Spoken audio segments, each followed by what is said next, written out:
C'est avec plaisir que je vous invite à ma table. Voilà, en cette heure encore, afin qu'ensemble, nous puissions partager la parole du Seigneur. 10 minutes d'exhortation avec Julien Aimar Langui. Et c'est parti. En ce moment, je voudrais vous convier tous dans la parole de Dieu, dans le livre de 1 Corinthiens, en son chapitre 16, les versets 8 à 9.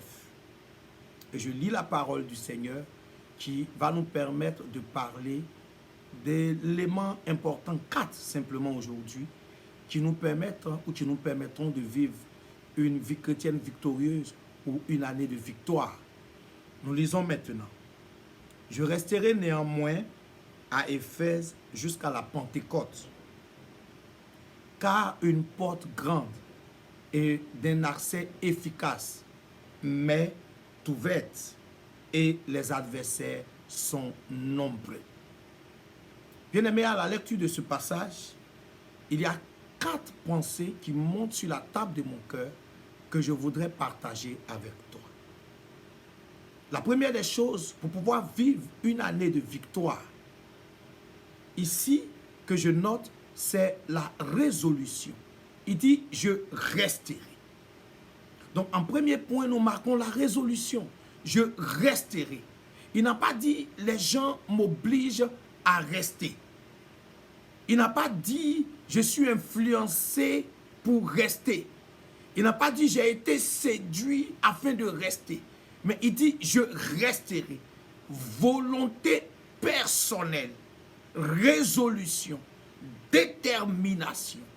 Bien-aimé, à travers cette phrase déjà en introduction, je voudrais te permettre de comprendre que ta vie chrétienne, ta marche chrétienne, ou même dans tous les domaines de ta vie, tu es tenu à la résolution.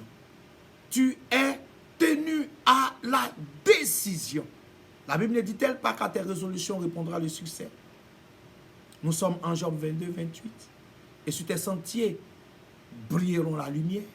Bien-aimés, nous avons besoin de résolution.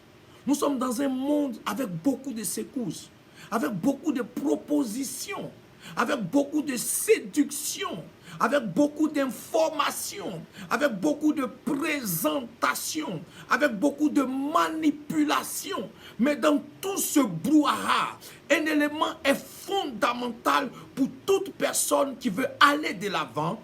Un élément est fondamental pour toute personne qui veut avancer. C'est la décision, c'est la résolution. Et l'apôtre Paul, ici, à travers ce passage, nous présente clairement qu'il est un homme de décision et de résolution. Mais ça ne s'arrête pas à ce niveau. Il dit, je resterai néanmoins. C'est-à-dire, malgré les circonstances, malgré les oppressions, malgré les attaques, malgré tout ce qui peut être pression, lui, il a décidé de rester et il assume.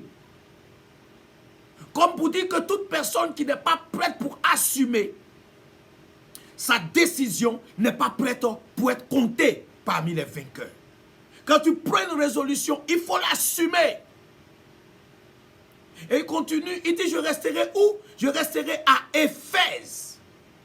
Donc après la résolution, cette résolution était motivée par quelque chose d'essentiel. Je resterai à Éphèse. Il n'a pas dit je resterai à Corinthe. Il n'a pas dit je resterai à Thyatire. Non, il dit je resterai à Éphèse.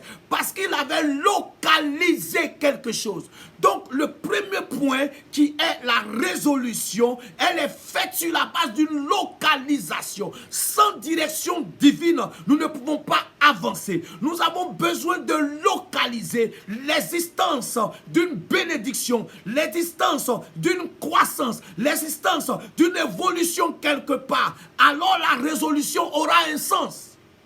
Parce qu'on ne prend pas de résolution, de décision dans le vide. Il y a beaucoup de personnes qui ne savent pas où elles vont.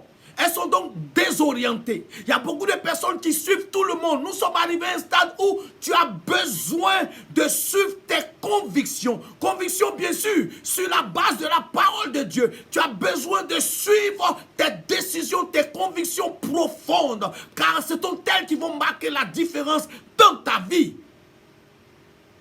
Afin que tu ne sois pas emporté à tout vent de doctrine. Localisation. Direction divine. Après cela, quand il dit resterait à Éphèse, il dit jusqu'à la Pentecôte. Jusqu'à la Pentecôte. Il définit une période précise. Mais pourquoi la Pentecôte? Troisième élément donc. Il a besoin de revêtement. Il a besoin d'un partenaire. Non physique, mais d'un partenaire divin. Beaucoup de personnes sur la terre cherchent des partenaires humains, des partenaires financiers. Tu peux avoir tous ces partenaires, mais si tu n'as pas le partenaire essentiel qui est le Saint-Esprit, il te sera compliqué de pouvoir bien finir. Donc la Pentecôte ici représente le partenariat, le revêtement avec le Saint-Esprit. Jean 14, 16 nous dit, Jésus parlant à ses disciples, je vous enverrai un autre consolateur. Un autre consolateur, une aide, un avocat, le paraclet. Bien-aimé, un avocat est la personne qui est habilitée à nous conseiller, à nous suivre, à nous encourager, à nous orienter, mais aussi à nous défendre. Sans le Saint-Esprit, bien-aimé, dans le Seigneur, nous ne pouvons pas évoluer. Sans le Saint-Esprit, nous ne pouvons pas progresser. Sans le Saint-Esprit, nous ne pouvons pas avancer. Nous avons besoin du Saint-Esprit, car ce n'est pas par notre force, ce n'est pas par notre sagesse, ce n'est pas par notre intelligence, mais c'est par l'Esprit de Dieu, dit le Seigneur, en Zacharie 4, le verset 6. Je voudrais te permettre de comprendre que nous sommes à l'ère du Saint-Esprit. Nous sommes dans cette période-là où nous avons besoin d'intimité avec le Saint-Esprit, de cette sensibilité-là, de cette sensibilité. Nous avons besoin du Saint-Esprit au quotidien, dans tous les domaines, dans toutes les heures de nos vies, parce que lui seul a la capacité non seulement de nous conseiller, mais il a aussi la capacité de nous surveiller, il a la capacité de nous défendre. Pourquoi il avait besoin du revêtement en quatrième point? Parce qu'il avait découvert qu'une porte grande et d'un accès efficace lui était ouverte. Mais les ennemis étaient nombreux. Il avait besoin du Saint-Esprit. Pourquoi? Pour une victoire garantie. Sans le Saint-Esprit, ta victoire n'est pas garantie, bien-aimé. C'est le Saint-Esprit qui va te donner de prier selon le programme de Dieu, qui va t'orienter, qui va te fortifier, qui va te consoler, qui va te booster. Tu ne peux pas avoir de victoire garantie sans le revêtement. Tu ne peux pas t'engager dans les choses de Dieu, par exemple, sans le Saint-Esprit. En tant qu'enfant de Dieu, tu ne dois même pas entreprendre sans le Saint-Esprit. Tu ne dois pas t'engager dans les choses sans le Saint-Esprit. Une année se présente à toi. Une année est ouverte. Mais ce que je veux te permettre de comprendre, bien aimé dans le Seigneur, tu as besoin du Saint-Esprit. La porte là, grande là, d'un accès efficace là, elle est là. Mais tu as besoin de ce partenaire afin de voir la gloire de Dieu. Tu as vécu trop de déceptions. Tu as vécu trop de secousses. Tu as vécu trop de trahison. Tu as vécu trop d'oppression. Il est l'heure maintenant de t'asseoir et de prendre la décision de laisser le Saint-Esprit te diriger. Afin de laisser le Saint-Esprit t'orienter. Bien-aimé, voilà en quelques minutes 4 éléments que je voulais te présenter. Donc, je prends ça dans le sens contraire maintenant, depuis le bas pour le haut. Pour que ta victoire soit garantie, tu as besoin du revêtement par le Saint-Esprit.